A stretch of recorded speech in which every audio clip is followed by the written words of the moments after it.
जय श्री कृष्णा। राधे राधे। आप सभी को भाद्रपद पूर्णिमा की हार्दिक शुभकामनाएं। भादो पूर्णिमा के दिन उमा महेश्वर व्रत रखा जाता है। इस व्रत में भगवान शंकर, माता पार्वती जी के साथ साथ भगवान श्री हरि विष्णु की पूजा भी की जाती है। मान्यता है कि जो भी व्यक्ति भाद्रपद पूर्णिमा पर उमा महेश्वर व्रत कथा और सत्यनारायण भगवान की कथा सुनता है, उसके जीवन में सुख समृद्धि हमेशा बनी रहती है। भाद्रपद पूर्णिमा की शुरुआत 28 सितंबर को शाम 6:49 पर हो जाएगी और इसकी समाप्ति होगी 29 सितंबर 2023 की दोपहर 3:26 पर। तो इसके अंदर कुछ लोग भादो पूर्णिमा का व्रत 28 सितंबर को रखेंगे और कुछ 29 सितंबर को रखेंगे। लेकिन पूर्णिमा स्नान दान के लिए 29 सितंबर का दिन ज्यादा शुभ माना जाएगा। वैसे कोई भी व्रत हो उदय तिथि के अनुसार रखा जाता है, तो उदय तिथि के अनुसार 29 सितंबर को व्रत रखना ही शुभ होगा। इस दिन उमा महेश्वर व्रत रखा जाएगा और भगवान शंकर, माता पार्वती जी, श्री हरि विष्णु और लक्ष्मी माता की पूजा अर्चना विधिवत करके व्रत कथा सुने। व्रत कथा या तो आप सुबह सूर्योदय से पहले सुन सकते हैं या फिर शाम को सुन सकते हैं। किसी कारणवश आप दिन में कथा सुनते हैं तो ध्यान रखें कि उस समय राहु काल ना हो। पूर्णिमा के व्रत का पारण शाम को चंद्रमा उदय होने पर चंद्रमा को अर्घ्य देकर उसके बाद में किया जाता है। तो आइए अपने मंगल जीवन की कामना करते हुए सुनते हैं उमा महेश्वर की कथा और उसके बाद में सुनेंगे श्री सत्यनारायण भगवान की कथा। कथा शुरू होने से पहले कमेंट बॉक्स में शिव, गौरी और लक्ष्मी नारायण की जय हो अवश्य लिखना। बोलिए शिव पार्वती जी की जय हो। तो आइए कथा की शुरुआत करते हैं गणेश जी की कहानी से। बोलो गणेश गजानन की जय हो। एक बार गणेश जी महाराज एक सेठ जी के खेत में से जा रहे थे तो उन्होंने 12 दाने अनाज के तोड़ लिए। अचानक फिर गणेश जी के मन में आया कि मैंने तो सेठ जी के यहाँ चोरी कर ली, और वो पछतावा करने लगे और सोचने लगे कि मुझसे यह पाप हो गया, अब मैं क्या करूं। तो सोचते सोचते गणेश जी ने कहा कि चलो मैं सेठ जी के 12 साल नौकरी पर रह जाता हूँ, मेरे पाप कम हो जाएंगे। यह सोचकर गणेश जी एक बालक का रूप धारण करके सेठ जी के घर चले गए और कहने लगे कि मुझे कोई काम पर रख लो। तो सेठ जी को जरूरत थी और उन्होंने काम पर रख लिया। एक दिन सेठानी जी राख से हाथ धो रही थी तो गणेश जी ने सेठानी जी का हाथ पकड़कर मिट्टी से धुला दिया। सेठानी सेठ जी के पास गई और बोली कि ऐसा क्या नौकर रखा है, नौकर होकर मेरा हाथ पकड़ लिया। तो गणेश जी को बुलाकर सेठ जी ने कहा कि क्यों भाई, तूने ऐसा क्यों किया, सेठानी का हाथ क्यों पकड़ा तूने। तो गणेश जी ने कहा कि मैंने तो एक सीख की बात बताई है कि राख से हाथ धोने से घर की लक्ष्मी नाराज होकर चली जाती है और मिट्टी से हाथ धोए तो लक्ष्मी लौट कर आती है। तो सेठ जी ने कहा कि गणेश जी है तो सच्चा। ऐसा करते करते कई दिन बीत गए। थोड़े दिनों बाद कुंभ का मेला आया। सेठ जी ने कहा कि मुझे तो टाइम नहीं है, गणेश तू सेठानी को कुंभ के मेले में स्नान करवा के ले आओ। तो गणेश जी सेठानी को लेकर कुंभ के मेले में चले गए। तो वहां जाकर सेठानी तो किनारे पर बैठकर थोड़ा थोड़ा पानी डालकर नहा रही थी। तो गणेश जी ने उसका हाथ पकड़ा और आगे ले जाकर डुबकी लगवाकर वापस ले आई। तो घर आकर सेठानी ने सेठ से कहा कि गणेश जी ने तो मेरी इज्जत नहीं रखी, इतने सारे लोग थे उनके बीच में मुझे घसीट कर पानी में आगे ले गया। तो सेठ जी ने फिर गणेश जी को बुलाया, भाई तूने ऐसा क्यों किया। तो गणेश जी ने कहा कि सेठानी जी तो गंदे पानी से किनारे पर बैठकर नहा रही थी, तो मैं तो आगे ले जाकर अच्छे पानी में डुबकी लगवा कर लाया हूँ, इससे अगले जन्म में बहुत बड़े राजा और राजपाट मिलेंगे। तो सेठ जी ने सोचा कि गणेश जी है तो सच्चा। एक दिन सेठ जी के घर में पूजा पाठ हो रही थी, हवन हो रहा था। तो सेठ जी हवन पर बैठे थे और गणेश जी को कहा कि जाओ सेठानी को बुला कर लाओ। तो जैसे ही गणेश जी सेठानी को बुलाने अंदर गए तो सेठानी तो काली चुनरी ओढ़कर तैयार होकर गणेश जी के साथ चलने लगी। तो गणेश जी ने उस चुनरी को उतार कर फाड़ दिया और कहा कि लाल रंग की चुनरी ओढ़ के चलो। तो सेठानी नाराज होकर सो गई। उधर हवन पर बैठे हुए सेठ जी सेठानी का इंतजार कर रहे थे। काफी देर हो चुकी थी, सेठानी जी बाहर नहीं आए। तो सेठ जी उठकर स्वयं अंदर गए तो देखा तो सेठानी जी सो रही थी। तो सेठ जी ने कहा कि क्या बात है। तो सेठानी बोली कि आज तो गणेश जी ने हद ही कर दी, मेरी चुनरी फाड़ दी। तो सेठ जी ने गणेश जी को बुलाकर बहुत डांटा और कहा कि तुम बहुत बदमाशी करते हो। तो गणेश जी ने कहा कि पूजा पाठ में काले रंग का वस्त्र नहीं पहनते, इसीलिए मैंने तो सिर्फ लाल वस्त्र पहनने के लिए बोला था। काला वस्त्र पहनने से कोई भी शुभ काम सफल नहीं होता। तो फिर सेठ जी ने सोचा कि गणेश जी है तो समझदार। ऐसा करते करते कई दिन बीत गए। एक दिन सेठ जी के घर में गणेश पूजा थी, तो पंडित जी ने कहा कि वो तो गणेश जी की मूर्ति लाना तो भूल ही गए, अब क्या करेंगे। तो गणेश जी बोला कि मेरे को ही मूर्ति बनाकर विराजमान कर लो, आपकी पूजा सफल हो जाएगी, आपके सारे काम सफल हो जाएंगे। तो यह सुनकर सेठ जी को बहुत ही गुस्सा आया और वो बोले कि अब तक तो तुम सेठानी से मजाक करते थे, वो तो ठीक था, लेकिन अब तुम मुझसे भी करने लग गए। तो गणेश जी बोले कि मैं मजाक नहीं कर रहा हूँ, मैं तो सच कह रहा हूँ। ऐसा कहते ही गणेश जी ने अपना असली रूप धारण कर लिया। तो सेठ और सेठानी तो देखते ही रह गए। फिर उन्होंने गणेश जी की पूजा शुरू की। पूजा खत्म होते ही गणेश जी तो वहां से अंतर्ध्यान हो गई। अब और सेठ और सेठानी को बहुत ही अफसोस हो रहा था कि इतने सालों से हमारे पास गणेश जी रह रहे थे और हमें पता ही नहीं चला, अनजाने में हमने उनसे कितना काम करवाया। ऐसा सोचते सोचते सेठ जी तो बहुत ही दुखी हो गया।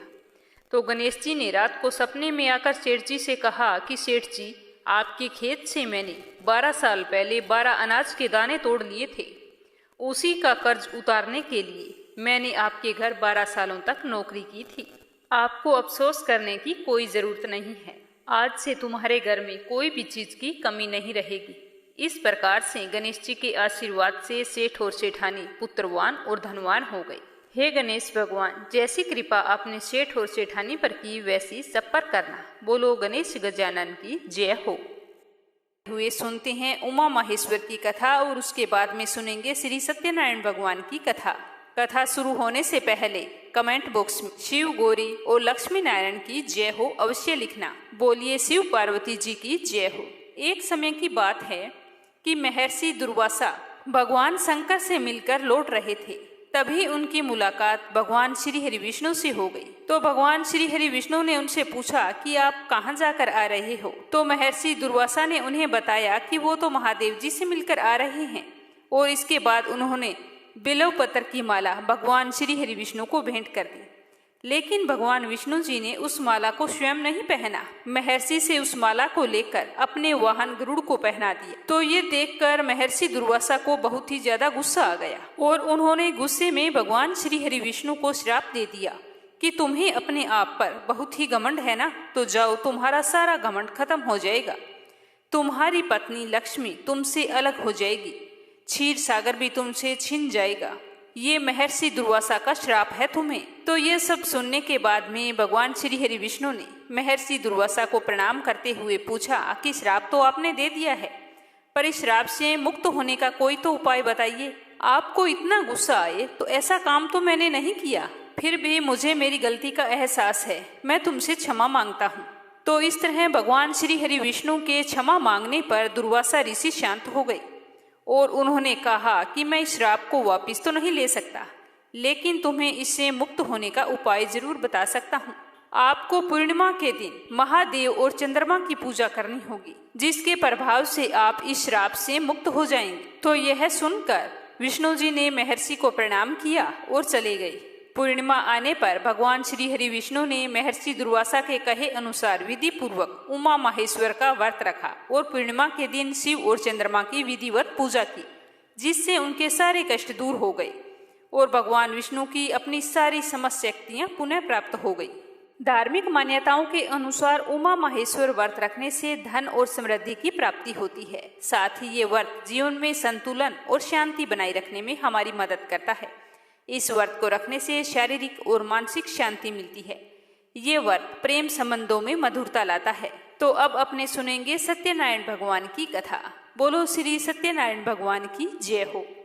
एक समय नेमिषारण्य तीर्थ में सोनकादि 88,000 ऋषियों ने श्री सूत जी से पूछा कि हे प्रभु, इस कलयुग में वेद विद्या रहित मनुष्यों को प्रभु भक्ति किस प्रकार मिलेगी तथा उनका उद्धार कैसे होगा।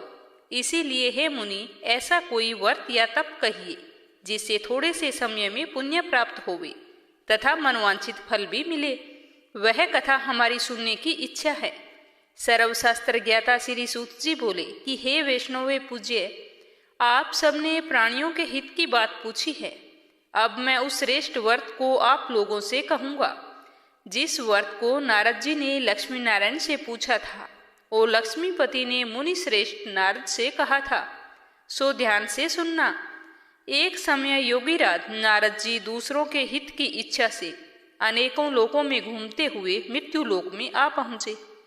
वहां अनेक योनियों में जन्मे हुए प्राय सभी मनुष्यों को अपने अपने कर्मों द्वारा अनेकों दुखों से पीड़ित देखकर सोचा कि किस यत्न के करने से निश्चय ही प्राणियों के दुखों का नाश हो सकेगा। ऐसा मन में सोचकर वो विष्णु लोक को गए। वहां श्वेत वर्ण और 4 भुजाओं वाले देवों के ईश नारायण को देखकर, जिनके हाथों में चक्कर, शंख, गदा तथा पदम थे तथा वनमाला पहने हुए थे, स्तुति करने लगे कि हे भगवान, आप अत्यंत शक्ति से संपन्न हैं। मन तथा वाणी आपको पा नहीं सकती। आपका आदि मध्य अंत नहीं है। आप निर्गुण स्वरूप सृष्टि के अधिभूत व भक्तों के दुखों को नष्ट करने वाले हो। आपको मेरा बारंबार नमस्कार। नारद जी से इस प्रकार की स्तुति सुनकर विष्णु भगवान बोले कि हे मुनि श्रेष्ठ, आपके मन में क्या है? आपका किस काम के लिए आगमन हुआ है? निसंकोच कहो। तब नारद मुनि बोले, मृत्यु लोक में सब मनुष्य जो अनेक योनियों में पैदा हुए हैं, वे अपने अपने कर्मों के द्वारा अनेक प्रकार के दुखों से दुखी हो रहे हैं।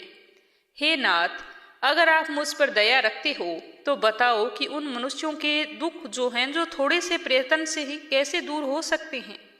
श्री भगवान जी बोले कि हे नारद, मनुष्यों की भलाई के लिए तुमने यह बहुत ही अच्छी बात पूछी है। जिस काम के करने से मनुष्य मोह छूट जाता है, वह मैं कहता हूँ। सुनो, बहुत ही पुण्य देने वाला स्वर्ग तथा मृत्यु लोक दोनों में एक दुर्लभ उत्तम व्रत है। आज मैं प्रेमवश होकर तुमसे कहता हूँ, सत्यनारायण का यह व्रत अच्छी तरह विधि पूर्वक करके मनुष्य आयु प्रांत यहाँ से सुख भोग कर मरने पर मोक्ष को प्राप्त होता है। श्री भगवान जी के वचन सुनकर नारद मुनि बोले कि उस व्रत का फल क्या है और क्या उसका विधान है, और यह व्रत किस किसने किया है और किस दिन यह व्रत करना चाहिए, विस्तार से मुझे बताओ। भगवान जी बोले कि दुख शोक आदि को दूर करने वाला, धन धान्य बढ़ाने वाला, सौभाग्य तथा संतान को देने वाला, यह व्रत सब स्थानों पर विजय प्राप्त करने वाला है। भक्ति और श्रद्धा के साथ किसी भी दिन मनुष्य श्री सत्यनारायण की प्रातःकाल के समय ब्राह्मणों और बंधुओं के साथ धर्मपरायण होकर पूजा करे।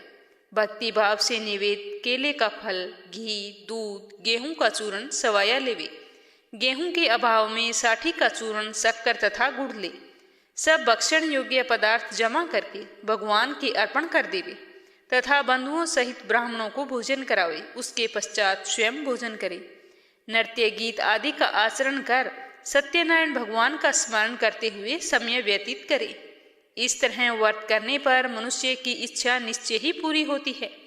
विशेषकर कली काल में भूमि पर यही मोक्ष का सरल उपाय है। तो सूत जी बोले कि हे ऋषियों, जिसने पहले के समय इस व्रत को किया है उसका इतिहास मैं आपको बताता हूँ, ध्यान से सुनना। सुंदर काशीपुरी नगरी में अत्यंत निधन ब्राह्मण रहता था। वह भूख और प्यास से बेचैन हुआ नित्य पृथ्वी पर घूमता रहता था। ब्राह्मणों से प्रेम करने वाले भगवान ने ब्राह्मण को दुखी देखकर बूढ़े ब्राह्मण का रूप धारण किया और उसके पास पहुंच गए और वहां जाकर आदर से पूछा कि हे विपर, नित्य पृथ्वी पर दुखी हुआ क्यों घूमता है? हे श्रेष्ठ ब्राह्मण, यह सब मुझसे कहो, मैं सुनना चाहता हूँ। तो ब्राह्मण बोला कि मैं निर्धन ब्राह्मण हूँ, भिक्षा के लिए पृथ्वी पर फिरता हूँ। हे भगवान, यदि आप इसका उपाय जानते हैं तो कृपा करके मुझे बताओ। वृद्ध ब्राह्मण बोला कि सत्यनारायण भगवान का व्रत मनवांछित फल देने वाला है, इसीलिए तू हे ब्राह्मण उनका व्रत कर और पूजन कर, जिसके करने से मनुष्य सब दुखों से मुक्त होता है। ब्राह्मण को व्रत का सारा विधान बतलाकर बूढ़े ब्राह्मण का रूप धारण करने वाले सत्यनारायण भगवान वहां से अंतर्ध्यान हो गए। जिस व्रत को वृद्ध ब्राह्मण ने बतलाया था, मैं उस व्रत को अवश्य करूंगा, यह निश्चय करके वह घर आ गया। उसे रात को नींद भी नहीं आई। वह सुबह सवेरे जल्दी उठकर सत्यनारायण के व्रत का निश्चय करके भिक्षा के लिए चला गया। उस दिन उसे भिक्षा में बहुत सारा धन मिला, जिसे बंधु बांधवों के साथ उसने सत्यनारायण भगवान का व्रत किया। इस व्रत के करने से वह ब्राह्मण सब दुखों से छूटकर अनेक प्रकार की संपत्तियों से युक्त हुआ। उस समय से वह ब्राह्मण हर माह व्रत करने लगा। इस तरह सत्यनारायण भगवान के इस व्रत को जो करेगा वह मनुष्य सब दुखों से छूट जाएगा। इस तरह नारद जी से नारायण का कहा हुआ यह व्रत मैंने तुमसे कहा है। हे विप्रो, मैं अब और क्या कहूँ। तो ऋषि बोले कि हे मुनीश्वर, संसार में इस ब्राह्मण से सुनकर किस किसने इस व्रत को किया था वह हम सब सुनना चाहते हैं। इसके लिए हमारे मन में श्रद्धा है। सूत जी बोले कि हे मुनियों, जिसने उस ब्राह्मण से सुनकर व्रत को किया है वह सब सुनो। एक समय वह ब्राह्मण धन और ऐश्वर्य के अनुसार बंधु बांधवों के साथ व्रत करने को तैयार हुआ। उसी समय एक लकड़ी बेचने वाला बूढ़ा आदमी वहां आया और लकड़ियों के गट्ठर को बाहर रखकर ब्राह्मण के मकान में गया। प्यास से दुखी लकड़हारा उनको व्रत करते देखकर ब्राह्मण को नमस्कार करके कहने लगा कि यह आप क्या कर रहे हैं और इसके करने से क्या फल मिलता है, कृपा करके आप मुझे बताओ। तो ब्राह्मण ने कहा कि यह सब मनोकामनाओं को पूरा करने वाला सत्यनारायण भगवान का अति उत्तम व्रत है। इसी की कृपा से मेरे यहाँ धन धान्य की वृद्धि हुई है। ब्राह्मण से इस व्रत के बारे में जानकर लकड़हारा बहुत ही प्रसन्न हुआ। चरणामृत लेकर प्रसाद खाने के बाद व्रत की सारी विधि पूछकर वह अपने घर को आ गया। लकड़हारे ने अपने मन में इस प्रकार संकल्प किया कि आज गांव में लकड़ी बेचने से जो भी धन मिलेगा उसी से मैं सत्यनारायण देव का उत्तम व्रत करूंगा। यह मन में विचार करके वह बूढ़ा लकड़हारा लकड़ियों का गट्ठर अपने सिर पर रखकर उस नगर में गया जहां धनवान लोग रहते थे। तो उस रोज वहां उसे लकड़ियों के दाम हमेशा से चौगुने मिले। तब वह बूढ़ा लकड़हारा दाम लेकर बहुत ही खुश हुआ। पके केले, फल, शक्कर, घी, दूध, दही और गेहूं का चूर्ण, सत्यनारायण भगवान व्रत की सारी सामग्रियां लेकर अपने घर आ गया। फिर उसने अपने भाइयों को बुलाकर विधि के साथ भगवान जी का पूजन और व्रत किया। उस व्रत के प्रभाव से वह बूढ़ा लकड़हारा धन, पुत्र आदि से युक्त हुआ और संसार के समस्त सुखों को भोगकर वैकुंठ को चला गया। फिर सूत जी कहते हैं कि हे श्रेष्ठ मुनियों, अब मैं आगे की कथा कहता हूँ, सुनो। पहले के समय में उल्कामुख नाम का एक बुद्धिमान राजा था। वह सत्यवक्ता और जितेंद्रिय था। प्रतिदिन देव स्थानों पर जाता था तथा गरीबों को धन देकर उनके कष्ट दूर करता था। उसकी पत्नी कमल के समान मुख वाली और सती साध्वी थी। भद्रशिला नदी के तट पर उन दोनों ने श्री सत्यनारायण भगवान का व्रत किया। उस समय में वहां एक साधु वैश्य आया। उसके पास व्यापार के लिए बहुत सारा धन था। वह नाव को किनारे पर ठहराकर राजा के पास आ गया और राजा को व्रत करते हुए देखकर विनय के साथ पूछने लगा कि हे राजन, भक्ति युक्त चित्त से आप यह क्या कर रहे हैं? मेरी सुनने की इच्छा है, सो आप मुझे बतलाइए। तो राजा बोले कि हे साधु, अपने बंधु बांधवों के साथ पुत्र आदि की प्राप्ति के लिए यह महाशक्तिवान सत्यनारायण भगवान का व्रत और पूजन किया जा रहा है। राजा के वचन सुनकर साधु आदर से बोला कि हे राजन, मुझे इसका सारा विधान बताओ। मैं भी आपके कथा अनुसार इस व्रत को करूंगा, क्योंकि मेरे भी कोई संतान नहीं है और मुझे विश्वास है कि निश्चय ही होगी। राजा से व्रत का सारा विधान सुनकर व्यापार से निवृत्त होकर वह आनंद के साथ घर आ गया। साधु ने अपनी पत्नी से संतान देने वाले उस उत्तम व्रत के बारे में बताया और कहा कि जब मेरे एक संतान होगी तब मैं इस व्रत को अवश्य करूंगा। साधु ने ऐसे वचन अपनी पत्नी लीलावती से कहे थे। एक दिन उसकी पत्नी लीलावती पति के साथ आनंदित हो सांसारिक धर्म में प्रवृत्त होकर सत्यनारायण भगवान की कृपा से गर्भवती हो गई और 10वें महीने उसने बहुत ही सुंदर कन्या को जन्म दिया। वह कन्या दिनों दिन इस तरह बढ़ने लगी जैसे शुक्ल पक्ष का चंद्रमा बढ़ता हो। कन्या का नाम कलावती रखा गया। एक दिन लीलावती ने बड़े ही मीठे शब्दों में अपने पति से कहा कि आपने जो व्रत का संकल्प लिया था कि जब मेरी संतान होगी तो मैं सत्यदेव भगवान का व्रत करूंगा, तो आप अब उसे करिए। तो साधु बोला कि हे प्रिय, इसके विवाह पर करूंगा, ऐसा कहकर टाल दिया और इस प्रकार अपनी पत्नी को आश्वासन देकर वह नगर को चला गया।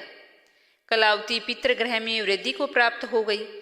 साधु ने जब नगर में सखियों के साथ अपनी पुत्री को देखा तो तुरंत दूत बुलाकर कहा कि मेरी पुत्री के वास्ते कोई सुयोग्य वर देखकर लाओ।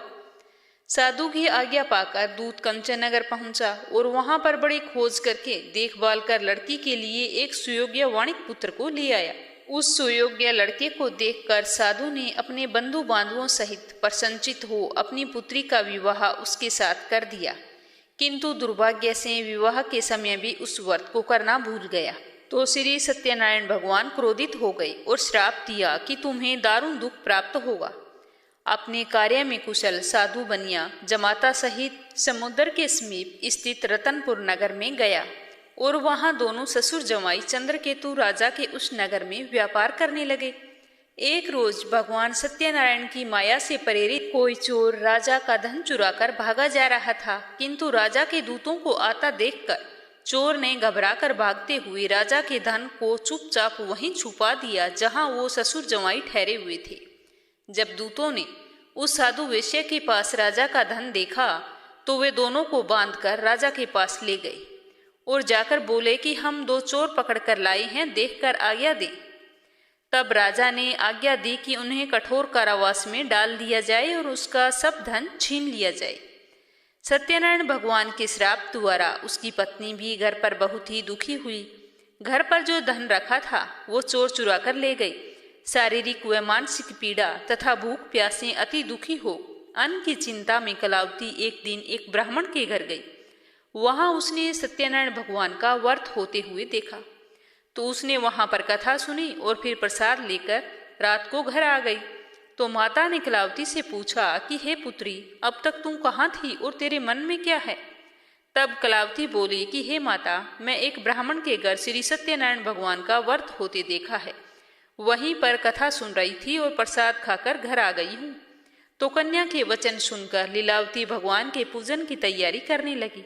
लीलावती ने परिवार और बंधु बांधुओं सहित सत्यनारायण भगवान का पूजन किया और वर मांगा कि मेरे पति और दामाद शीघ्र घर आ जावें। साथ ही प्रार्थना की कि हम सबका अपराध क्षमा करो। तो सत्यनारायण भगवान उसके इस व्रत से संतुष्ट हो गए और राजा चंद्रकेतु को सपन में दर्शन देकर कहा कि हे राजन, दोनों वेश्यों को प्रातः ही छोड़ दो और उनका जो तुमने धन लिया है वो दे दो, नहीं तो मैं तेरा धन, राज्य, पुत्र आदि सब नष्ट कर दूंगा। राजा से ऐसे वचन कहकर भगवान अंतर्ध्यान हो गए। प्रातःकाल राजा चंद्रकेतु ने सभा में अपना सपन सुनाया। फिर दोनों वाणिक पुत्रों को कैद से मुक्त करके सभा में बुलाया। दोनों ने आते ही राजा को नमस्कार किया। तो राजा ने बड़े ही मीठे शब्दों में कहा कि हे महानुभावों, तुम्हें भावीवश ऐसा कठिन दुख प्राप्त हुआ है, अब तुम्हें कोई भय नहीं। ऐसा कहकर राजा ने उनको नए नए वस्त्र आभूषण पहनाए और उनका जितना धन लिया था उससे दुगना धन देकर आदर सहित विदा कर दिया। तब दोनों वेश्या अपने घर को चल दिए। सूत जी कहते हैं कि वेश्या ने मंगलाचार करके यात्रा आरंभ की और अपने नगर को चला। उनके थोड़ी दूर निकलने पर दंडी वेशधारी सत्यनारायण ने उनसे पूछा कि हे साधु, तेरी नाव में क्या है? तो अभिमानी वाणिक हंसता हुआ बोला कि हे दंडी, आप क्यों पूछते हो? क्या धन लेने की इच्छा है? मेरी नाव में तो बेल और पत्ते भरे हैं। तो वेश्या का इतना कठोर वचन सुनकर भगवान ने कहा कि तुम्हारा वचन सत्य हो। दंडी ऐसा कहकर वहां से दूर चले गए और कुछ दूर जाकर समुद्र के किनारे पर बैठ गए। दंडी के जाने के बाद वेश्या ने नित्य क्रिया करने के बाद जैसे ही अपनी नाव को ऊंचा उठा देखा तो अचंबा किया और पास आकर देखा तो नाव में तो बेल और पत्ते भरे थे। ये देखकर मूर्छित होकर जमीन पर गिर पड़ा। फिर मूर्छा खुलने पर अत्यंत शोक प्रकट करने लगा। तब उसका दामाद बोला कि आप शोक न करें, यह दंडी का श्राप है, अतः हमें उनकी शरण में चलना चाहिए, तभी हमारी मनोकामना पूर्ण होगी। दामाद के वचन सुनकर साधु वाणिक दंडी के पास पहुंचा।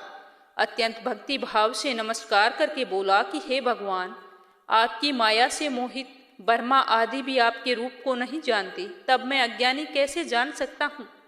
आप प्रसन्न होइए, मैं सामर्थ्य के अनुसार आपकी पूजा करूँगा। आप मेरी रक्षा करो और पहले के समान मेरी नौका में धन भर दो। तो उसके भक्तियुक्त वचन सुनकर भगवान प्रसन्न होकर उसकी इच्छा अनुसार वर देकर अंतर्ध्यान हो गए। तब उन्होंने नाव को देखा तो नाव तो धन से परिपूर्ण थी। फिर वो भगवान सत्यनारायण का पूजन करके अपने जवाई के साथ नगर को चला। अपने नगर के निकट पहुंचा तब दूत को घर भेजा। दूत ने साधु के घर जाकर उसकी पत्नी को नमस्कार करके कहा कि साधु अपने जवाई के साथ इस नगर के समीप आ गए हैं। ऐसा वचन सुनकर साधु की पत्नी बहुत ही खुश हुई और बड़ी ही खुशी के साथ सत्यदेव भगवान का पूजन किया और अपनी पुत्री से कहा कि मैं अपने पति के दर्शन के लिए जा रही हूँ, तू उस कार्य पूर्ण करके शीघ्र ही आ जाना। तो माता के ऐसे वचन सुनकर कलावती प्रसाद को छोड़कर पति के दर्शन करने के लिए गई। प्रसाद की अवज्ञा के कारण सत्यदेव भगवान फिर रुष्ट हो गई। उसके पति को नाव सहित पानी में डुबो दिया। कलावती अपने पति को ना देखकर रोती हुई जमीन पर गिर पड़ी।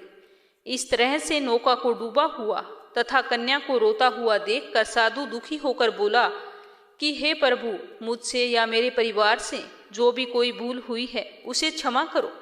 उसके दीन वचन सुनकर सत्यदेव भगवान प्रसन्न हो गई और आकाशवाणी हुई कि हे साधु, तेरी कन्या मेरे प्रसाद को छोड़कर आई है, इसीलिए इसका पति अदृश्य हुआ है। यदि वह घर जाकर प्रसाद खाकर लौटे तो इसे इसका पति अवश्य मिलेगा। तो ऐसी आकाशवाणी सुनकर कलावती जल्दी से अपने घर गई और पूजा करके प्रसाद खाया। फिर आकर पति के दर्शन किए। तत्पश्चात साधु ने बंधु बांधुओं सहित सत्यदेव भगवान का विधि पूर्वक पूजन किया और उसके बाद से वह प्रत्येक पूर्णिमा को सत्यनारायण भगवान का पूजन करता और व्रत रखता, साथ ही कथा भी करता। फिर इस लोक का सुख भोग कर अंत में स्वर्ग लोक को गया। फिर सूत जी बोले कि हे ऋषियों, मैं और भी कथा कहता हूँ, सुनो। प्रजा पालन में लीन तुंग ध्वज नाम का एक राजा था। उसने भी भगवान का प्रसाद त्याग कर बहुत ही दुख पाया था। एक समय वह वन में जाकर वन्य पशुओं को मारकर बड़ के पेड़ के नीचे आया।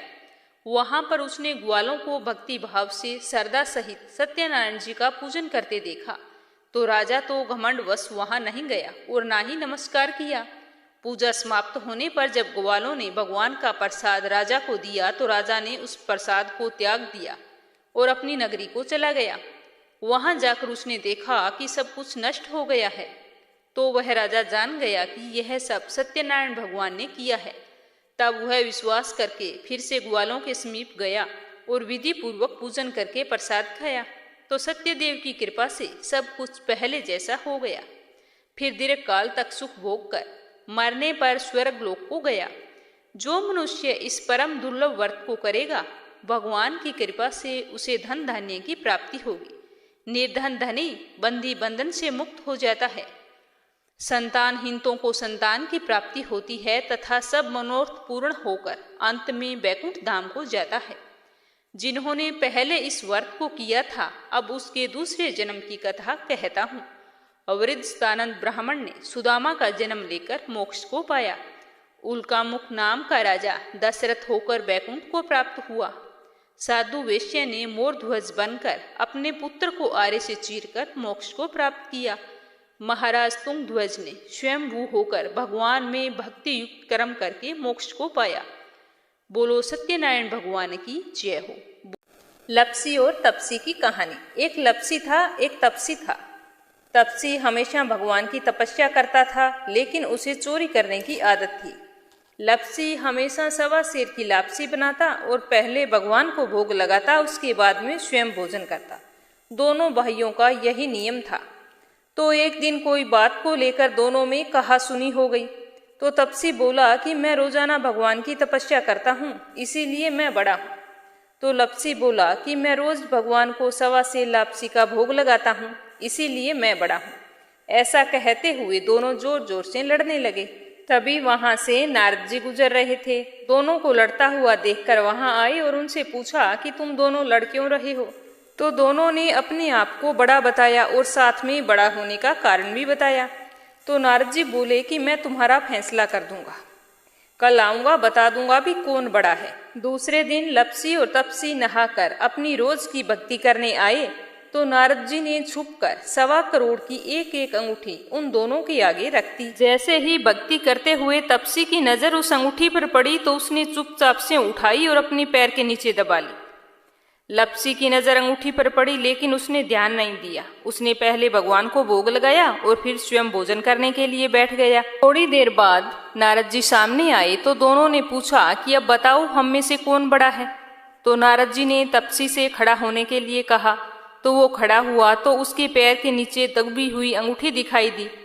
तो नारद जी ने तपस्वी से कहा, तपस्या तो तुम करते हो, इतनी तपस्या करने के बाद भी तुम्हारी चोरी करने की आदत नहीं गई। ये अंगूठी मैंने ही तुम दोनों के आगे रखी थी। मैं ये देखना चाहता था कि तुम दोनों में से किन के मन में लालच है। तो तूने तो अंगूठी दिखाई पड़ते ही झट से अपने पैर के नीचे दबा ली। लेकिन लप्सी का ध्यान अंगूठी पर जाने के बाद भी लप्सी ने अंगूठी को ना ही उठाया और ना ही ध्यान किया। उसने सिर्फ अपने भगवान जी में ही ध्यान रखा, उन्हें भोग लगाया और बाद में स्वयं भोजन करने लगा। इसीलिए लप्सी बड़ा है और तुम्हें तुम्हारी तपस्या का कोई भी फल नहीं मिलने वाला। जितनी चाहे मर्जी तुम तपस्या कर लो, तुम्हें इसका कोई भी फल नहीं मिलेगा। तो तपसी को यह सुनकर बहुत ही दुख हुआ और वह शर्मिंदा होकर नारद जी से माफी मांगने लगा और कहने लगा कि आज तक की मेरी गलती माफ करो और मुझे बताओ कि मुझे मेरी तपस्या का फल कैसे मिलेगा। आज के बाद कभी भी मैं चोरी नहीं करूंगा। तो नारद जी ने कहा कि यदि कोई गाय और कुत्ते की रोटी नहीं बनाएगा तो उसका फल तुझे मिलेगा। यदि कोई आदमी ब्राह्मण को भोजन करवाकर उसे दक्षिणा नहीं देगा तो उसका फल भी तुझे ही मिलेगा। अगर किसी को सूट, तीवल, साड़ी अगर हम देते हैं, उसके ऊपर अगर भेंट स्वरूप कुछ रुपए नहीं देंगे तो उसका फल भी तुझे ही मिलेगा। अगर कोई व्यक्ति दिए से दिया जलाएगा तो उसका फल भी तुझे ही मिलेगा। अगर कोई औरत आंगन लीपकर चौका नहीं लीपेगी तो उसका फल भी तुझे ही मिलेगा। यदि कोई व्रत कथा में सारी कहानी सुन ले लेकिन तुम्हारी कहानी ना सुने तो उसका फल भी तुझे ही मिलेगा। उसी दिन से हर व्रत कथा और कहानी के साथ लप्सी तपसी की कहानी कहीं और सुनी जाती है। तो ये थी भादो पूर्णिमा पर सुनी जाने वाली संपूर्ण कथा। हे विष्णु देव, हे भोलेनाथ, कहानी कहने में, सुनने में कोई भूल चूक हो गई हो तो क्षमा करना और अपने भक्तों की समस्त मनोकामनाएं पूर्ण करना। जय श्री कृष्णा। राधे राधे।